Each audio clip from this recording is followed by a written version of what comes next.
Bismillahirrahmanirrahim. Assalamualaikum warahmatullahi wabarakatuh. Innal hamdalillah nahmaduhu wa nasta'inuhu wa nastaghfiruh wa na'udzu billahi min shururi anfusina wa min sayyiati a'malina. Man yahdihillahu fala mudilla lahu ومن يضلل فلا هادي له وأشهد أن لا إله إلا الله وحده لا شريك له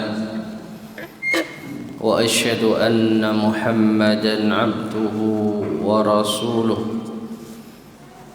اللهم صل وسلم وبارك على نبينا محمد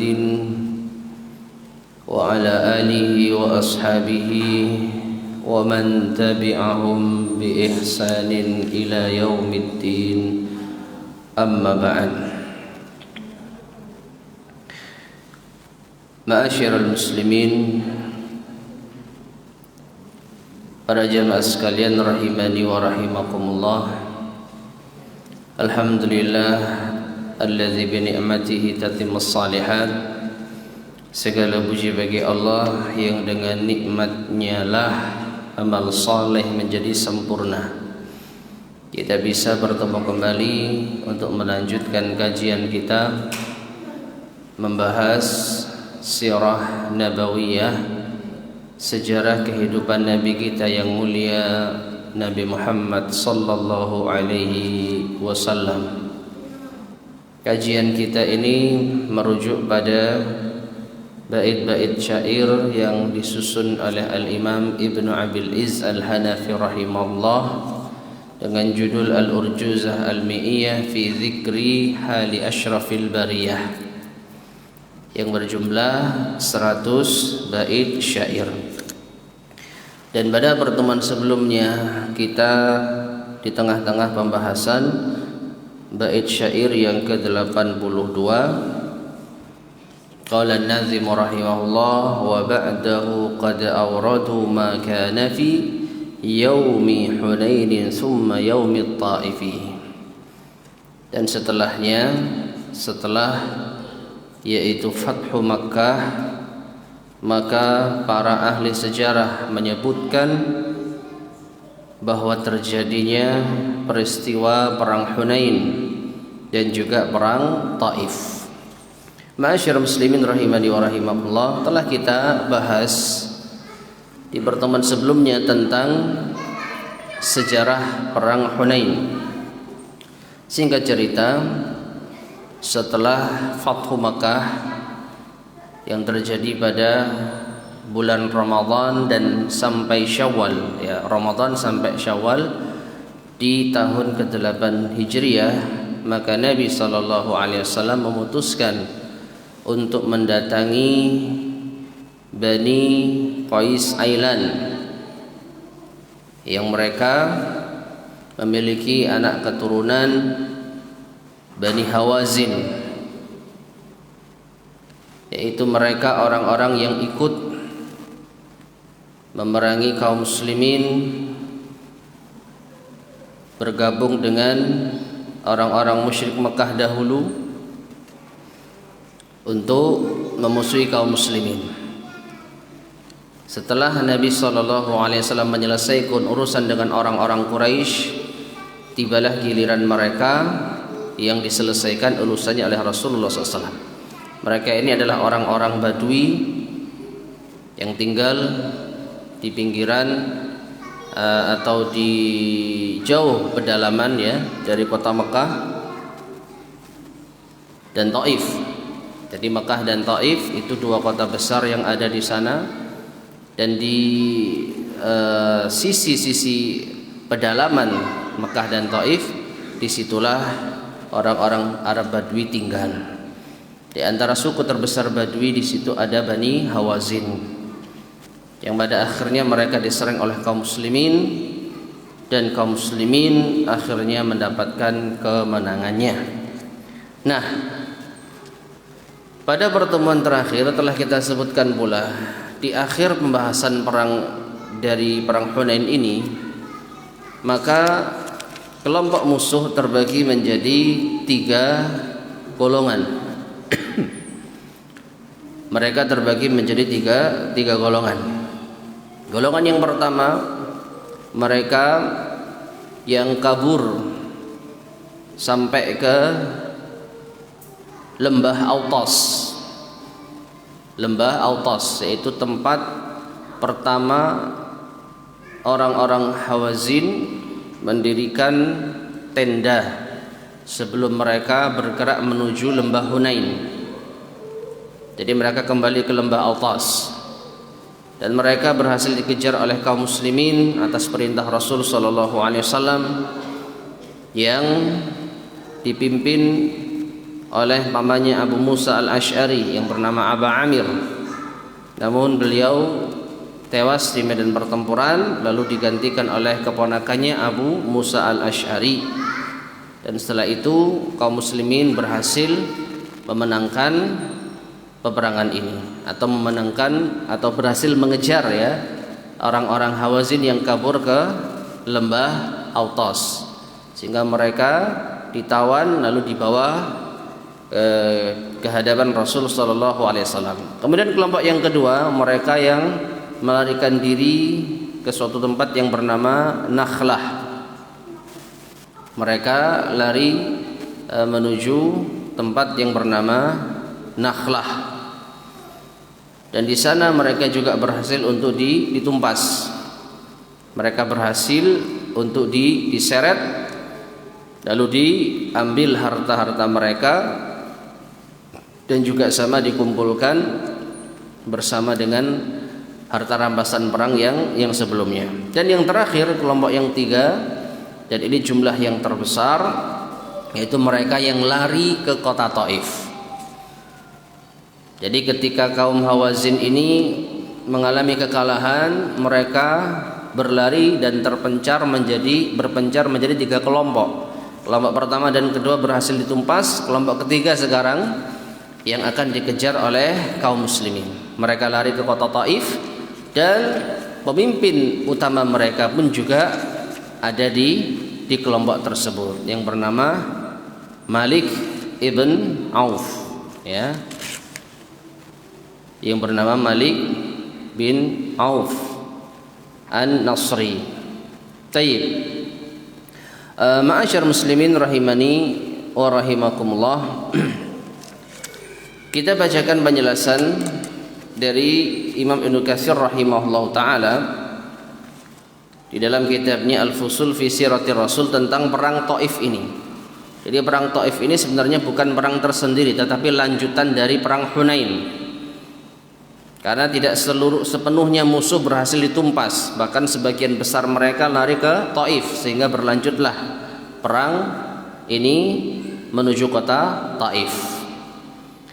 Berkata Imam Ibnu Katsir rahimahullah, wa amma Maliku Hawazin wa huwa Malik bin Auf An-Nasri.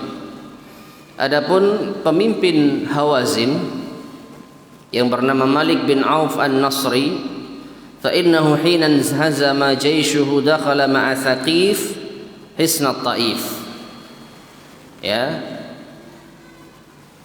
Fa innahu hina hazama jayshuhu dakhala ma'a Thaqif hisna at-Taif. Jadi setelah pasukannya mengalami kekalahan, maka ia pun masuk bergabung bersama dengan Bani Thaqif berada di benteng kota Taif. Wa raja'a sallallahu alaihi wasallam min Hunain falam yadkhul Makkah hatta ata Ta'ifa wa fahasarahum. Nabi sallallahu alaihi wasallam setelah kembali dari Hunain, maka beliau tidak masuk kota Mekah dulu hingga beliau mendatangi kota Taif lalu mengepung mereka. Faqila, ada yang mengatakan bid'un wa ishruna lailah. Nabi SAW mengepung kota Taif selama 20 malam, 20 sekian malam. Wa qila bid'a asyrata lailah, ada yang mengatakan belasan malam. Dan Imam Ibnu Hazm mengatakan ini yang sahih. Tetapi Ibnu Katsir menyangkal dengan mengatakan ma'adri min aina sahahahu. Saya tidak tahu dari mana Ibnu Hazm mensahihkan riwayat bahwa pengepungan itu terjadi 16 atau belasan malam. Bal ka'annahu akhadahu min qauli sallallahu alaihi wasallam. Mungkin beliau mengambil dari sabda Nabi sallallahu alaihi wasallam li Hawazin, kepada kaum Hawazin, hina atauhu muslimin ba'da dzalik, setelah mereka datang dalam keadaan masuk Islam setelah pengepungan tersebut. Kata Nabi sallallahu alaihi wasallam kepada mereka, laqad kuntu sta'naitu bikum 20 lailah. Sungguh aku telah menunggu kalian selama 20 malam. Ya. Jelas-jelas Nabi sallallahu alaihi wasallam menanti masuk Islamnya Bani Hawazin itu selama 20 malam. Maka klaim dari Imam Ibn Hazm pengepungan terjadi hanya belasan hari ini nampaknya keliru. Wa fi sahihain, dalam sahihain Bukhari Muslim, dari Anas bin Malik radhiyallahu anhu, ia berkata, fahasarnahum arba'ina yauman. Nah, ini malah 40 hari. Kami mengepung mereka, yaitu Bani Hawazin dan Bani Saqif, di kota Taif selama 40 hari. Ya, yakni Saqifan, yaitu Bani Saqif yang juga di dalamnya bergabung Bani Hawazin. Fasta'saw wa tamanna'u, maka mereka melakukan perlawanan, mereka bertahan di dalam benteng. Wa qatalu jama'atan minal muslimina bin nabli ghairi, bahkan mereka sempat yaitu melakukan perlawanan dengan menyerang kaum muslimin dengan anak panah atau yang lainnya. Ya. Wa qad kharraba katsiran min amwalihim adh-dhahirah. Waqad kharraba sallallahu alaihi wasallam katsiran min amwalihim adh-dhahirah. Dan sungguh Rasulullah sallallahu alaihi wasallam banyak menghancurkan harta-harta mereka yang nampak. Wa qata'a a'nabahum, beliau juga memangkas pohon-pohon anggur mereka. Jadi kota Taif saat itu memang dikenal sebagai kota yang subur dan makmur, hasil buah-buahan melimpah, di antaranya pohon anggur. Ya, kita ingat dulu ketika Nabi sallallahu alaihi wasallam berdakwah di kota Taif pada tahun 10 masa kenabian. Setelah beliau diusir dan ditolak, beliau sempat berada di salah satu kebun anggurnya, yaitu 2 bersaudara. Ya, jadi kota Taif saat itu di antara kota yang subur dan makmur tanahnya. Nah, itu pohon-pohon anggur dipangkas oleh Nabi sallallahu alaihi wasallam. Walam yanal minhum kabira syai'in, tetapi Nabi sallallahu alaihi wasallam tidak mendapatkan hasil yang signifikan. Faraja anhum fa'atal ji'rana, maka Rasulullah sallallahu alaihi wasallam kembali yaitu dari kota Taif dan mendatangi Al-Ji'ranah. Ji'ranah ini adalah salah satu tempat miqat, tempat bermulainya ihram bagi jamaah yang umrah ketika mereka berada di tanah suci. Taib. Nah, kesimpulannya ma'asyar muslimin rahimani wa rahimakumullah, perang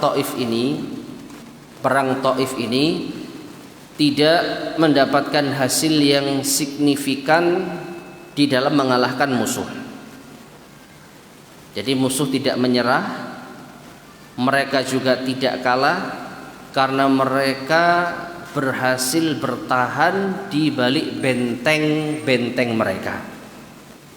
Jadi Nabi SAW dan kaum muslimin hanya mengepung benteng mereka dari luar.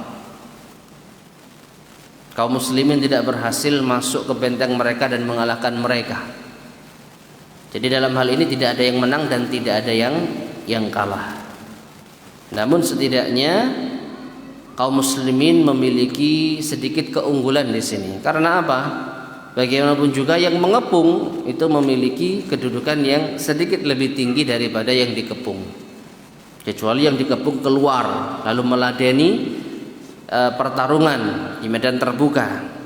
Tapi kalau mereka bertahan di dalam benteng, Ya, ini menunjukkan mereka sebenarnya tidak berani keluar. Dan mungkin saja karena kota Taif kota yang subur makmur sehingga kebutuhan logistik aman. Kebutuhan logistik aman. Dan kaum muslimin tidak mungkin berlama-lama mengepung mereka. Ada juga kondisi kebutuhan logistik yang mungkin tidak mencukupi. Nah, singkat cerita, ketika Nabi SAW mengepung kota Taif, beliau tidak mendapatkan hasil yang maksimal, lalu beliau kembali ke Ji'ranah. Nah, disinilah kaum muslimin mendapatkan hasil rampasan perang mereka. Ma'asyar muslimin rahimani wa rahimakumullah, sedikit kita ulang jumlah rampasan perang jumlah harta rampasan perang yang didapat oleh kaum muslimin saat itu.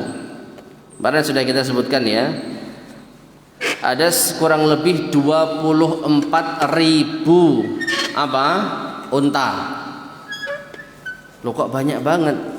Kemarin sudah kita terangkan bahwa di antara inisiatif pemimpin Hawazin itu membawa seluruh harta mereka ke medan pertempuran.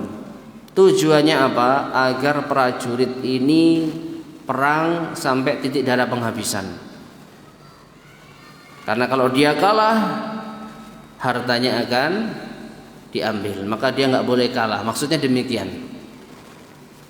Meskipun ini ditentang oleh sesepuh mereka, ya, ini ditentang oleh sesepuh mereka. Ala kulli hal, ini telah terjadi. Harta mereka dibawa seluruhnya ke medan pertempuran. Hingga ketika mereka mengalami kekalahan, terkumpullah 24.000 ekor unta. Kemudian 40.000 ekor lebih kambing. Demikian pula 4.000 uqiyah berupa perak dan 6.000 tawanan perang yang terdiri dari para wanita dan anak-anak.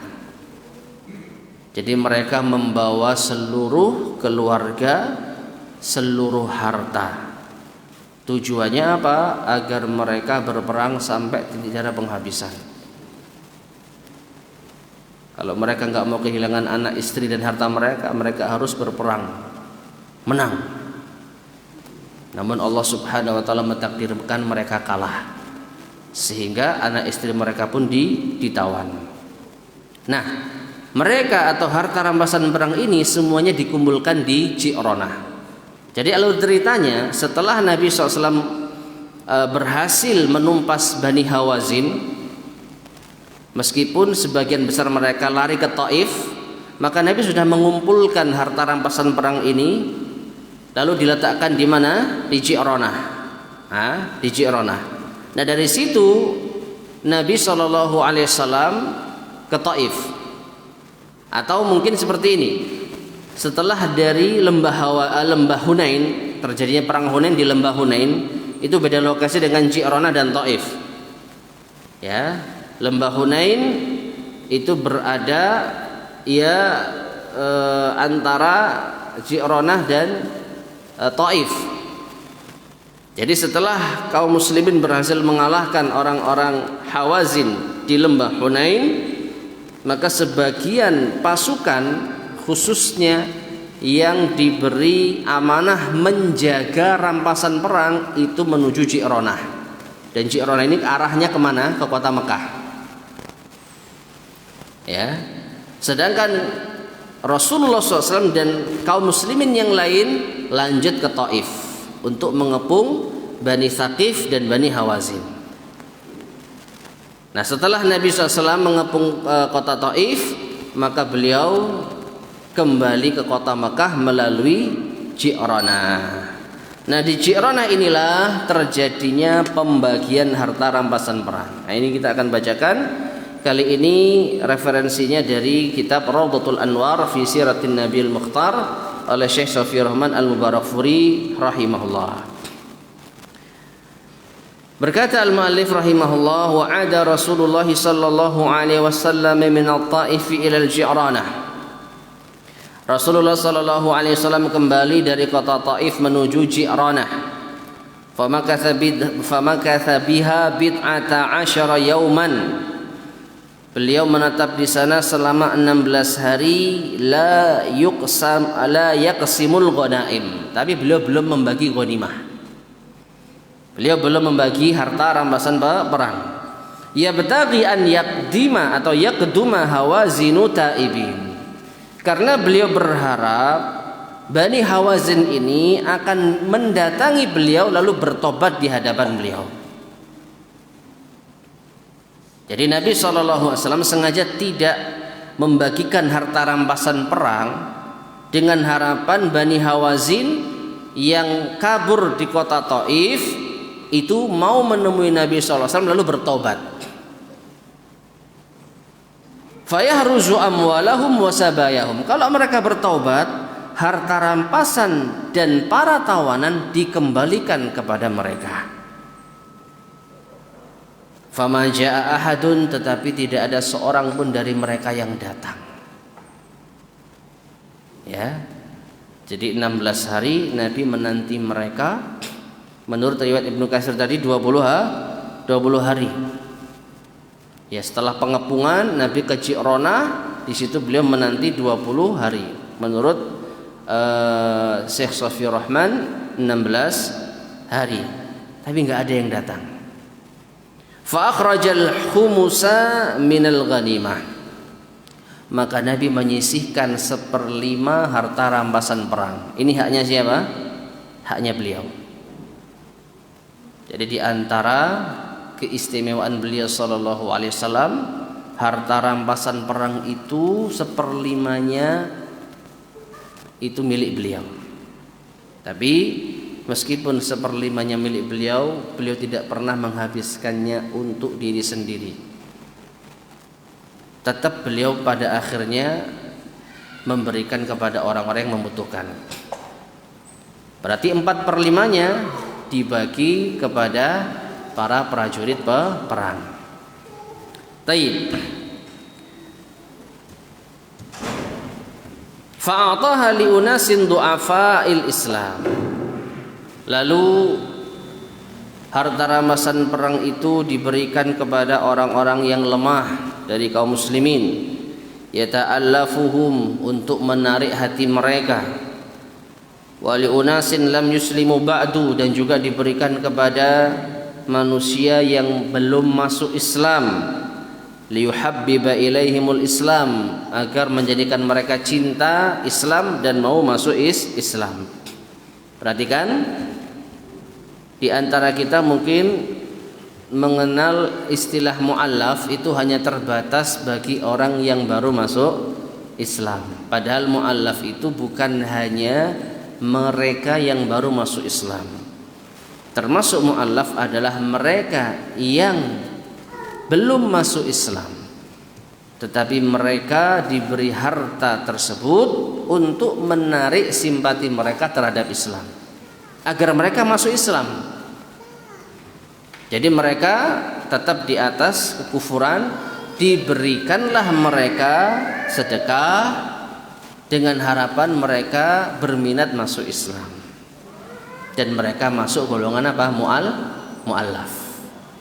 Ya, jadi mu'allaf itu ada kalanya orang yang baru masuk Islam atau orang yang belum masuk Islam tapi diharapkan keislamannya, dan satu lagi orang yang tidak masuk Islam tetapi kalau tidak diberi akan membahayakan kaum muslimin. Ya, mungkin preman-preman gitu ya, yang mereka itu tidak mau masuk Islam tapi kalau diberi sedekah mereka tidak mengganggu kaum muslimin. Nah, ini mereka juga termasuk kategori apa? Mu'allaf. Nah, fa'ata Abu Sufyan 40 uqiyah minal fiddah wa 100 minal ibil. Nabi SAW memberi harta rampasan perang kepada Abu Sufyan sebanyak 40 uqiyah berupa perak dan 100 unta. Ini banyak atau tidak? Banyak. Tapi dibandingkan dengan unta yang terkumpul berapa tadi? 24.000, ya nggak ada apa-apanya. Tapi masalahnya ini satu orang loh, satu orang dikasih 100 unta, ya banyak, banyak sekali. Wa atau misla dzalika libnihi, lalu diberikan bola kepada anaknya Abu Sufyan yang bernama Yazid. Ya, berapa? 100 ekor unta. Lalu diberikan pula li binihil akhar Muawiyah bin Abi Sufyan, sahabat Muawiyah ini loh, dikasih 100 ekor unta. Sudah berapa ini unta yang kalong? 300. Ini sementara dari 24.000 sudah dibagikan 300. Afwan, sebelumnya 1/5 disisihkan dulu. Berapa ini? Berapa ini? Ya, seneng ngitung gini meskipun nggak kebagian apa-apa. 24.000 unta dibagi 1/5. Dibagi 5 ya? 1/5 sahih, dibagi 5. 4.800. Nah, itu untuk Rasulullah sallallahu alaihi wasallam. Dan nanti juga dibagikan kepada orang-orang du'afa tadi itu ya. Nah, jadi 24.000 dikurangi 4.800. 19.200 ya. 19.200 dari yang disebutkan oleh muallif sudah dikurangi 300. Abu Sufyan 100, dua putranya masing-masing 100, sisa 18.900. Fa'ata Safwan ibn Umayyah mi'atan thumma mi'atan thumma mi'atan ay 300. Nabi memberikan rampasan perang ini kepada Safwan bin Umayyah 100 ditambah lagi 100 ditambah lagi 100, berarti 300. Ya, dikurangi lagi dari 18.900 dikurangi 300 ya, masih banyak 18.600. Wa ata kullan min Hakim bin Hizam, dan masing-masing orang-orang yang akan disebutkan ini juga akan diberikan mi'atan minal ibil, 100 ya unta.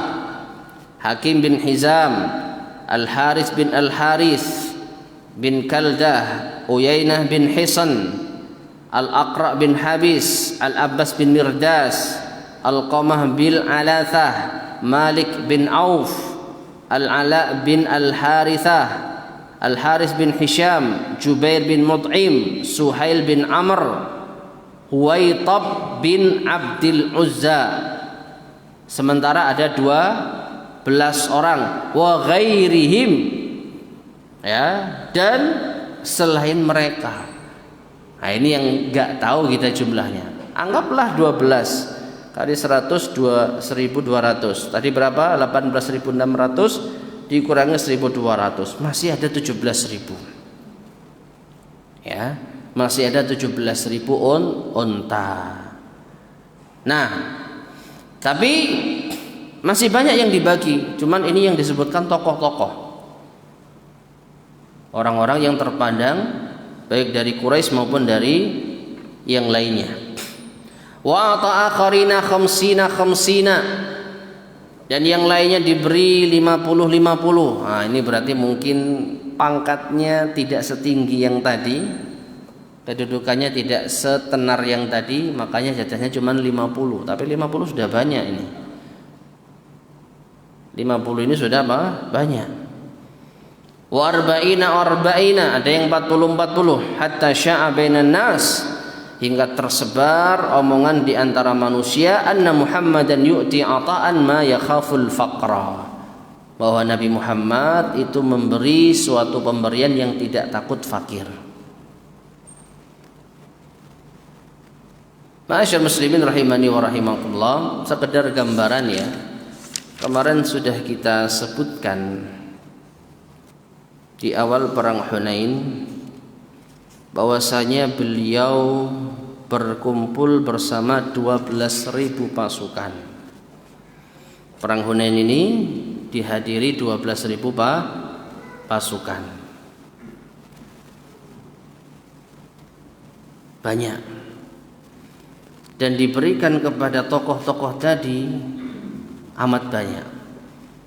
Tadi tokoh yang sudah kita sebutkan berapa sih? Paling puluhan, 20 mungkin. Dari 20 itu sudah berkurang ya banyak sekali unta. Sisa 17.400. Ini kita hitung-hitungan sederhana.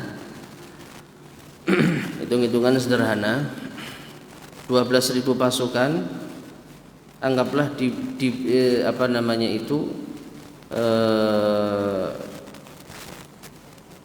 sudah diambil bagiannya untuk katakanlah 50 orang para pembesar. Masih sisa berapa orang? 12.000 katakanlah dikurangi 50 orang atau 100. Jadi orang-orang terpandang ini 100 jumlahnya. Sisa berapa? Katakanlah 11.900.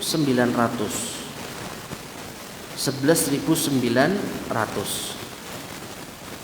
Katakanlah sisa 11.900. Nah, dari 11.900 ini yang mungkin dianggap orang biasa, dengan sisa harta rampasan perang tadi berapa? 17.400.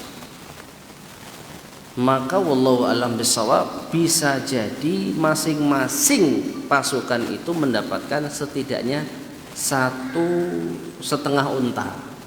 Belum lagi ada kambingnya berapa? 40.000. Bayangkan satu orang dapat rampasan perang 1,5 unta, atau 1 unta plus sekian belas kambing atau sekian biji kambing. Ini harta rampasan yang luar biasa. Jadi panen besar Nabi SAW di perang Hunain ini. Makanya karena Nabi bagi-bagi unta terutama kepada para tokoh-tokoh itu, sampai-sampai dikatakan Nabi ini bersedekah tidak takut apa? Miskin. Ya. Nah, ketika Nabi berbagi seperti itu, fasdahamal a'rabu yatlubuna minhu, orang-orang Arab Badui pun mendatangi beliau untuk meminta haknya. Hatta alja'uhu ila syajaratin fata'aliqu biha ridauhu. Sampai Nabi terdesak di suatu pohon, lalu selendang beliau itu nyangkut di pohon tersebut. Faqala, beliau berkata, ruddu alayya ridai, kembalikan selendangku ini. Walladzi nafsi biyadi, demi Allah yang jiwaku berada di tangannya.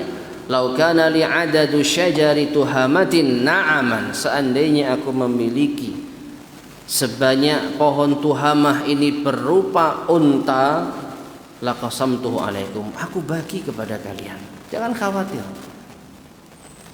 Ya, kalau aku punya punya unta sebanyak pohon tuhamah, ini menunjukkan banyak sekali, aku akan bagikan kepada kalian. Summa alfaitumuni bakhilan, summa ma alfaitumuni bakhilan wala jubbanan wala kadzaban, dan kalian tidak akan menjumpaiku sebagai seorang yang pelit, pengecut dan pendusta. Cuman sabar. Jangan sampai rebutan sehingga Nabi SAW terhimpit, terdesak di pohon. Dibagi, yaitu bahasa kita.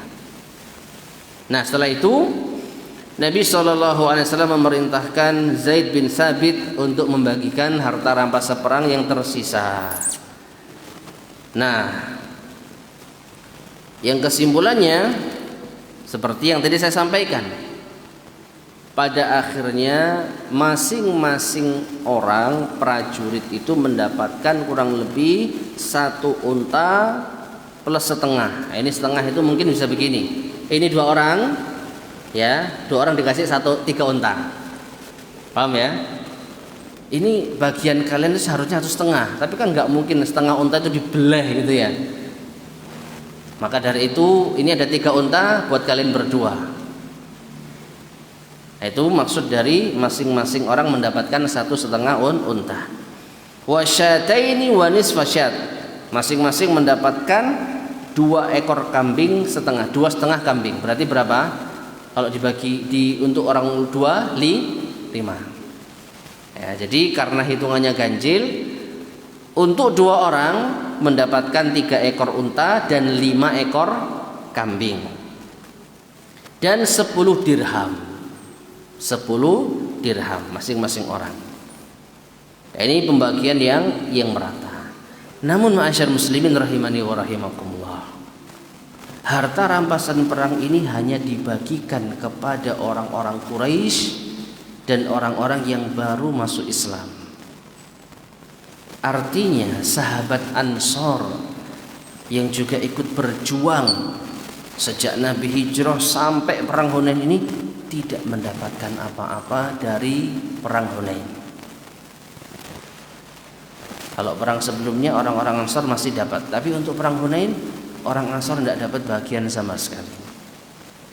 Maka di sini sebagai manusia biasa tentu mengeluhkan hal tersebut, keluhan yang wajar. Ya.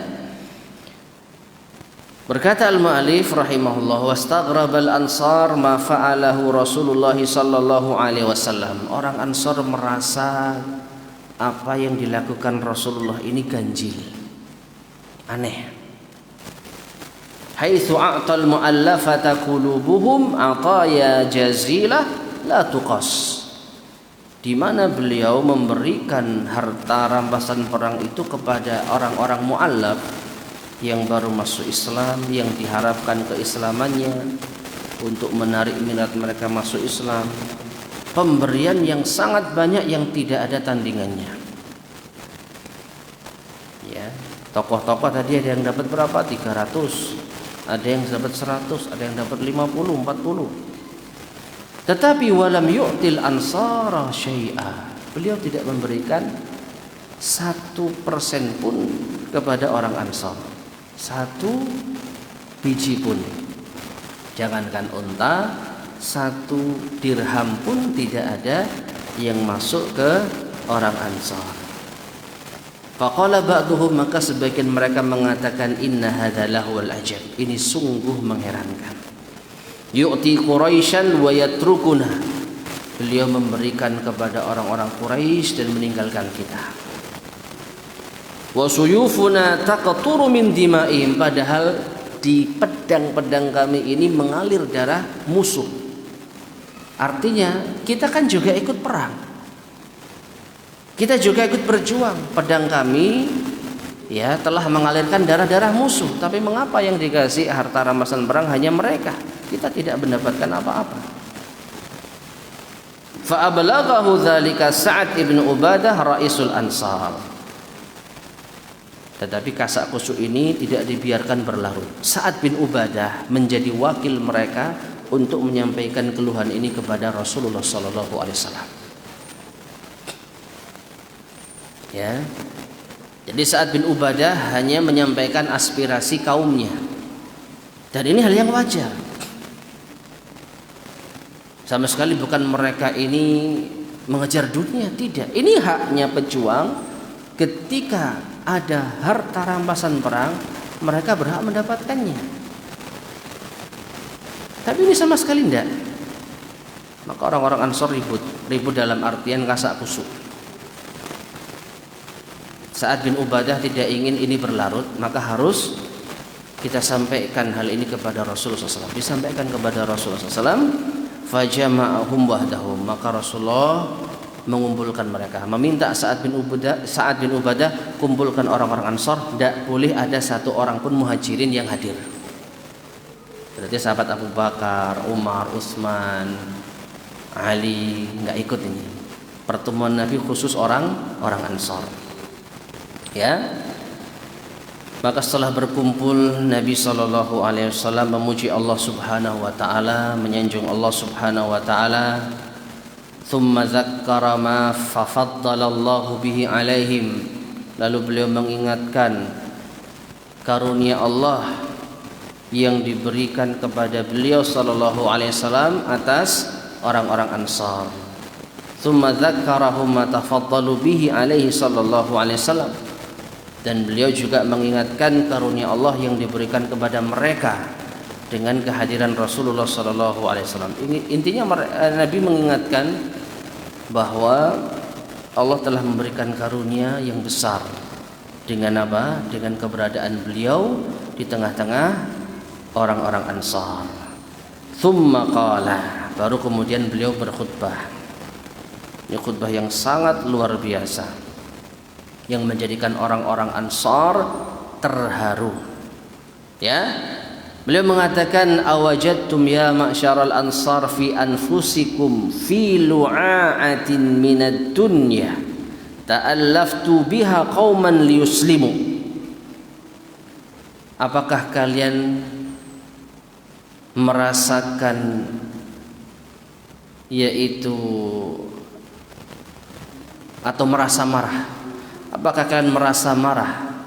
Apakah kalian merasa tidak nyaman, wahai orang-orang Ansar, ketika atau di dalam diri kalian untuk iri di dalam masalah dunia yang dengannya aku berharap suatu kaum itu masuk Islam?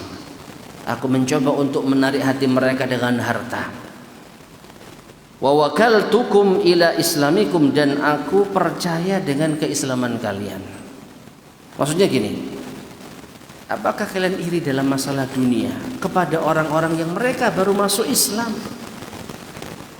sedangkan aku sudah percaya dengan keislaman kalian? Kalian iri dengan orang-orang yang ngejar dunia supaya mereka itu tertarik dengan Islam, padahal aku sudah mempercayakan, yaitu aku sudah percaya dengan keislaman kalian. Ala tardawna ya ma'syaral ansar an yadhhaban nasu bisyati wal ba'ir wa tarji'u bi rasulillahi ila rihalikum. Apakah kalian tidak ridha, wahai orang Ansar, ketika orang-orang ini pulang ke rumah-rumah mereka membawa kambing dan unta, sedangkan kalian pulang membawa Rasulullah sallallahu alaihi wasallam naik kendaraan bersama kalian ke kota Madinah? Ini kan orang-orang Quraisy ya. Orang-orang Quraisy, orang-orang Qatafan, penduduk sekitar Mekah. Kalian wahai orang Ansar, apakah tidak ridho mereka pulang ke rumah-rumah mereka membawa harta, sedangkan kalian pulang ke kota Madinah membawa Rasulullah? Ya, mana yang kalian pilih? Pulang membawa harta atau pulang bersama Rasulullah sallallahu alaihi wasallam? Fawalladzi nafsu Muhammadin biyadihi, demi Allah yang jiwa Muhammad berada di tangannya, laulal hijrata lakuntu imra'an minal ansar, seandainya bukan karena hijrah maka aku termasuk di antara orang Ansar. Walau salakan nasu syu'ban atau sya'ban wa salakatil ansaru sya'ban la salaktul ansar, atau la salaktu ma'al ansar. Seandainya manusia melewati jalur suatu bukit, sedangkan orang-orang Ansar melewati jalur bukit yang lain, maka aku akan menempuh apa yang ditempuh oleh orang-orang Ansar, menempuh jalur yang ditempuh oleh orang-orang Ansar. Kemudian Nabi mengakhiri khutbahnya dengan doa, Allahumma arhamil ansar wa abna'al ansar wa abna'a abna'il ansar. Ya Allah, sayangilah orang-orang Ansar, anak-anak Ansar, dan anak-anak dari anak-anak Ansar. Apa yang terjadi setelah mereka mendengarkan khutbah Rasul sallallahu alaihi wasallam? Fabakal qaumu, mereka pun menangis terharu. Hatta akhdhalu lihahum, hingga tangisan mereka membasahi jenggot-jenggot mereka. Wa qalu, dan mereka berkata, radina bi Rasulillah sallallahu alaihi wasallam qisman wa hadza, kami ridha dengan pembagian dari Rasulullah sallallahu alaihi wasallam ini. Tsumman sarafa Rasulullah sallallahu alaihi wasallam wa ansarafu, kemudian Rasulullah membubarkan diri dan mereka pun membubarkan diri. Taib, ma'asyar muslimin rahimani wa rahimakumullah. Ini sungguh mengharukan ya. Di saat Nabi SAW membagi-bagikan harta yang itu, ya, kenikmatan duniawi yang sesaat, sempat terbesit di dalam benak Ansar, Nabi SAW seakan-akan pilih kasih. Tapi setelah mereka menyadari bahwasanya Rasulullah SAW akan pulang bersama dengan mereka, maka ini adalah hal yang sangat mereka harapkan, jauh melebihi keinginan harta keinginan mereka terhadap harta rampasan perang. Ya. Karena di antara isu yang beredar juga di sebagian kisah lainnya, kenapa Nabi SAW membagikan harta rampasan perang hanya kepada orang-orang Quraisy, hanya kepada keluarga-keluarga beliau?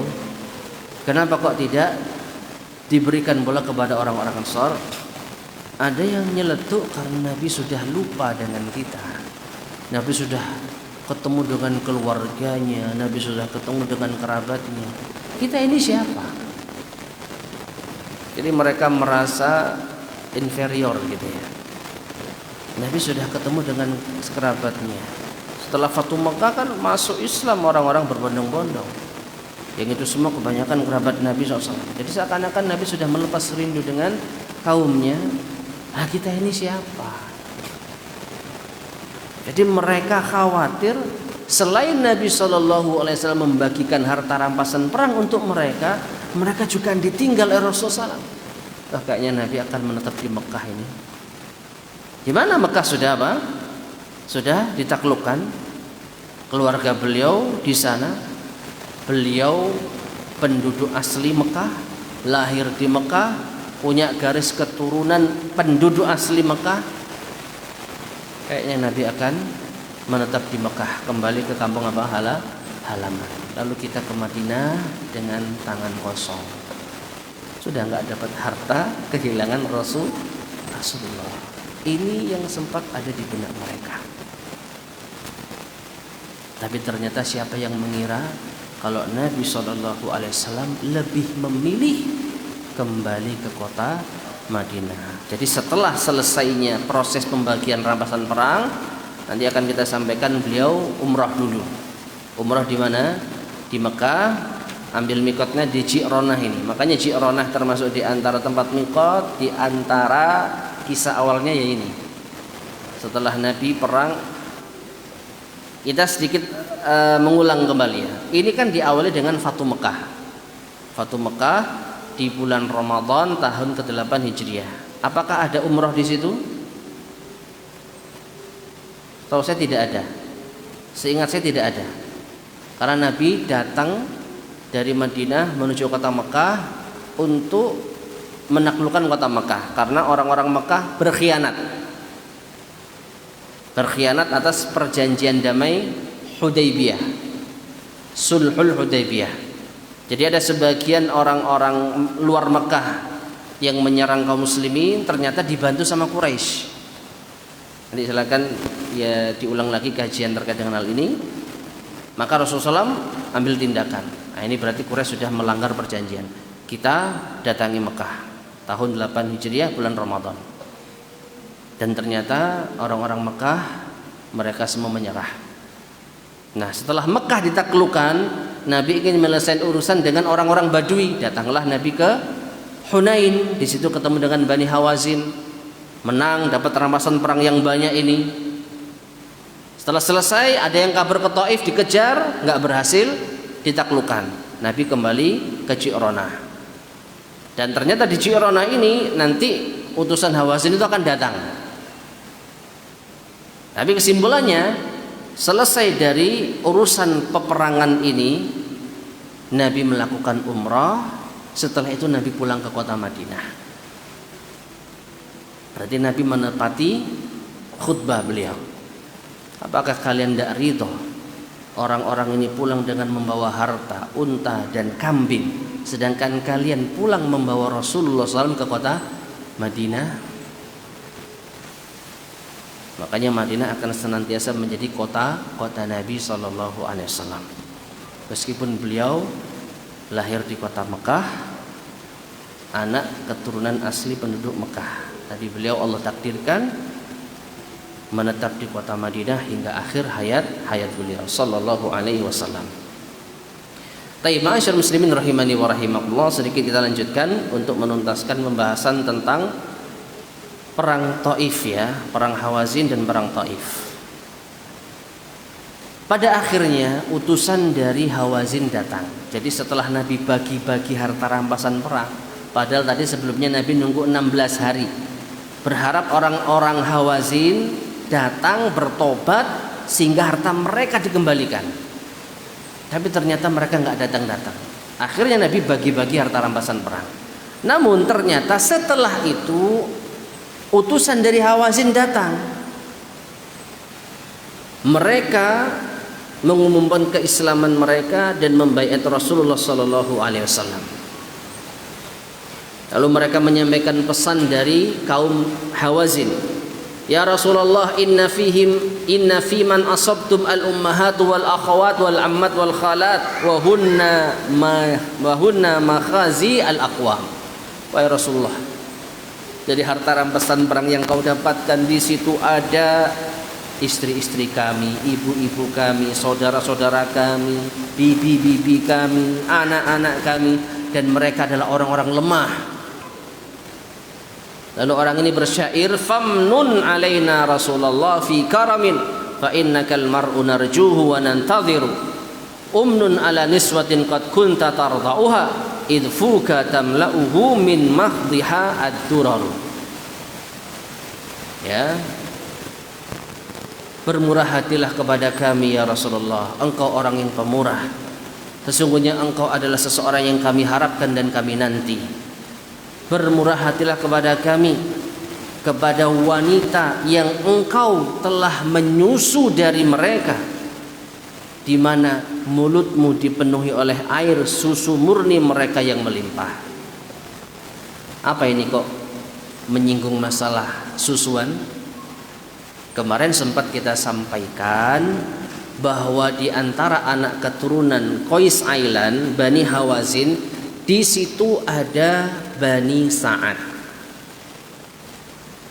Dan ingatkah kita dengan Bani Sa'ad? Di situ ada seorang wanita yang bernama Halimah As-Sa'diyah. Siapa beliau? Wanita yang menyusui Rasulullah SAW. Jadi orang-orang Bani Sa'ad, kabilahnya Halimah As-Sa'diyah, itu ikut di barisan orang-orang Hawazin. Dan wanita-wanita dan anak keturunan mereka berada di dalam tawanan perangnya Rasul sallallahu alaihi wasallam. Maka diingatkan, ya Rasulullah, Anda pernah menyusul kepada wanita kami, maka bermurah hatilah, tolong bebaskan mereka ya Rasulullah. Maka Rasul mengatakan, inna ma'i man tarawna, sesungguhnya engkau melihat aku, wa inna ahabbal hadithi ilayya asdaqu, sesungguhnya ucapan yang paling aku sukai adalah yang paling jujur. Fakhtaru imma sabya wa immal mal, maka sekarang silakan kalian pilih, kalian mau mengambil harta kalian atau anak keturunan kalian. Jadi anggaplah harta rampasan perang itu dibagi menjadi dua. Harta, ada unta, kambing, emas, perak, dan juga baju-baju perang. Ada anak dan wanita yang menjadi tawanan. Kalian milih mana yang mau dikembalikan? Harta atau istri dan anak keturunan kalian? Jelas mereka mengatakan, ma kunna na'dilu bil ahsabi syai'an. Kita tidak bisa menukar kehormatan kami dengan harta apapun. Ya jelas kita milih anak-anak dan istri kami kembali ya Rasulullah. Urdud ilaina nisa'ana wa abna'ana, tolong kembalikan wanita-wanita kami dan anak-anak kami. Wala natakallamu fi syatin wala ba'ir, kami tidak akan membahas sedikit pun unta dan kambing yang sudah kau ambil. Dan ini manusiawi ya. Kalau kita disuruh milih hartamu atau istri dan anakmu, ambil hartamu, yang penting istri anak saya selamat. Ini manusiawi. Dan ini juga yang dilakukan oleh orang-orang Hawazin. Maka Nabi SAW berpesan, idza shallaitu dzuhra faqumu, nanti kalau aku sudah sholat duhur, kalian bangkit. Wa adhiru islamakum, kalian umumkan keislaman kalian di hadapan orang-orang. Dan kalian silakan bilang kepada orang-orang bahwa kalian adalah saudara dari kami, seagama. Lalu kalian minta, ya kalian bilang kepada orang-orang bahwa kalian telah meminta syafaat kepada Rasulullah SAW tentang urusan apa? Tawanan perang ini. Ya. Nah, akhirnya mereka melakukannya. Setelah sholat zuhur mereka datang, mereka menampakkan keislaman dengan terang-terangan, lalu mereka berharap Rasulullah bisa memberi syafaat mereka. Baru Nabi berkata di hadapan kaum muslimin, "Amma ma kana li wa li bani Abdul Muttalib fa huwa lakum." Maka tawanan perang yang menjadi jatah kami dan jatah keluarga Bani Muttalib seluruhnya kita kembalikan. Jadi Nabi tidak mengambil sedikit pun tawanan perang. Ya. Tawanan perang anak-anak, wanita, ini kan jadi budak nantinya.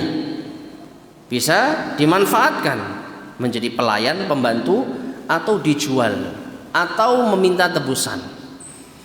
Tapi Nabi SAW tidak. Seluruh tawanan perang yang menjadi jatah kami dan Bani Al-Muttalib, Bani Abdul Muttalib, kita kembalikan. Ya. Wa sa'as'alun nas, tetapi untuk yang lainnya bukan menjadi bagian saya, orang-orang yang sudah dapat jatah rampasan perang tadi, ya kami akan bicara dengan mereka. Maka orang-orang Muhajirin dan Ansor, perhatikan, orang-orang Muhajirin dan Ansor, kalau kita bicara Muhajirin, maka mereka adalah orang-orang Quraisy yang masuk Islam sebelum Fathu Makkah. Jelas? Mereka orang-orang yang masuk Islam sebelum Fathu Makkah, dan jumlah mereka relatif sedikit jika dibandingkan dengan 12.000 pasukan yang Nabi bawa untuk perang Hunain. Ya. Orang-orang Muhajirin dan Ansar mengatakan, "Maka lana fahuwa li Rasulillah sallallahu alaihi wasallam." Apa yang menjadi bagian kami, maka itu juga bagiannya Rasulullah. Artinya apa? Orang-orang Muhajirin dan Ansar mengembalikan semua tawanan perang. Tinggal orang-orang Badui dan jumlah mereka yang paling banyak. Wamtana ba'dul Arab, orang-orang para Badui sebagian tidak mau mengembalikan tawanan perang. Maka Rasulullah sallallahu alaihi wasallam mengingatkan mereka, "Man tabat nafsuhu an yarudda fasabilu dzalik wa illa falyarud walahu bi kulli faridatin sittu faraida min awwali ma yafi'ullah min awwali ma yufi'ullahu ilaina." Siapa yang jiwanya itu sukarela mengembalikan tawanan-tawanan perang tadi, maka itu adalah jalan yang terbaik, Allah ridha. Jika tidak, maksudnya jika tidak dengan sukarela, tetap kembalikan. Jadi pilihannya cuma apa? Mengembalikan dengan sukarela, pahalanya jauh lebih besar, atau mengembalikan dengan terpaksa. Dan Nabi memberikan gambaran setiap pahala kebaikan kewajiban yang telah dilakukan, maka akan diganjar dengan 6 pahala kewajiban semenjak Allah memberikan harta rampasan perang itu kepada kita. Jadi yang diminta cuma apa? Tawanan perang, kambing unta PPN bahasa kita. Tapi anak-anak mereka, wanita-wanita mereka kembalikan, karena mereka sudah masuk Islam dan mereka berhak untuk mengambil kembali anak istri mereka. Maka faraddan nasu kulluhum bi tibi anfusihim, semua manusia mengembalikan tawanan perang itu kepada orang-orang Hawazin dengan sukarela. Illa Uyainah bin Hisn, kecuali satu orang nih, Uyainah bin Hisn. Kalau nggak salah Uyainah bin Hisn ini pemimpin Bani Ghatafan. Ya, pemimpin Bani Ghatafan. Dia tidak mau mengembalikan. Wallahu a'lam bishawab, itu urusan dia dengan Allah Subhanahu wa taala. Ya. Sehingga dikembalikanlah harta rampasan perang berupa yaitu tawanan perang, anak-anak dan istri-istri mereka kembali kepada keluarga mereka. Nah, di sini ma'asyiral muslimin rahimani wa rahimakumullah, dampak dari disusuinya Rasulullah sallallahu alaihi wasallam oleh wanita yang berasal dari perkampungan Bani Sa'ad itu sangat luar biasa. Jadi kita merefresh memori kita berapa tahun ini ya? Ini tahun ke-8 Hijriah. Nabi di Mekah 13 tahun. Berarti sudah berapa tahun? 21 tahun semenjak Nabi diangkat menjadi Rasul. Berarti Nabi sudah berusia 40 tahun. 40 tambah 21 berapa? 6. Nah, jadi dibebaskannya tawanan-tawanan perang ini ketika Muhammad kecil susuan ini, karena disebutkan di dalam sebagian referensi bahwa di antara wanita yang ditawan saat perang Hunain itu ada saudari sesusuannya Rasulullah SAW. Kalau nggak salah namanya itu Syaimah. Ya, di antaranya ada yang bernama Syaimah. Jadi Syaimah ini ketika kecil, berarti berapa tahun? 61 tahun yang lalu ikut disusui oleh Halimah As-Sa'diyah bersama dengan Rasul sallallahu alaihi wasallam. Nah, apa tega Nabi SAW memperbudak dan menawan keluarga beliau dari segi jalur susuan. Maka jelas Nabi SAW akan sukarela membebaskan tawanan perang itu. Ya, ini juga sudah kita singgung di pertemuan sebelumnya, kemurahan hati Nabi SAW, apalagi didukung dengan masalah persusuan ini. Nabi tidak sedikit pun menyia-nyiakan kebaikan yang telah beliau dapatkan, sampai pun dari orang Arab Badui. Ya, wallahu taala alam bissawab. Baik, ma'asyar muslimin rahimani wa rahimakumullah. Setelah ini insyaallah kita akan beralih pada bait syair yang ke-83, yaitu umrahnya Nabi sallallahu alaihi wasallam dimulai dari Ji'ranah ini. Ya, selesai pembagian harta rampasan perang, kemudian insyaallah Nabi berikutnya umrah, setelah itu beliau kembali ke kota Madinah. Wallahu taala alam bissawab. Baik, kita cukupkan kajian kita di sore hari ini. Mudah-mudahan bermanfaat. Kurang lebihnya saya mohon maaf. Kita akhiri. Subhanakallahumma bihamdika asyhadu an la ilaha illa anta astaghfiruka wa atubu ilaik. Walhamdulillahirabbil alamin. Wassalamualaikum warahmatullahi wabarakatuh.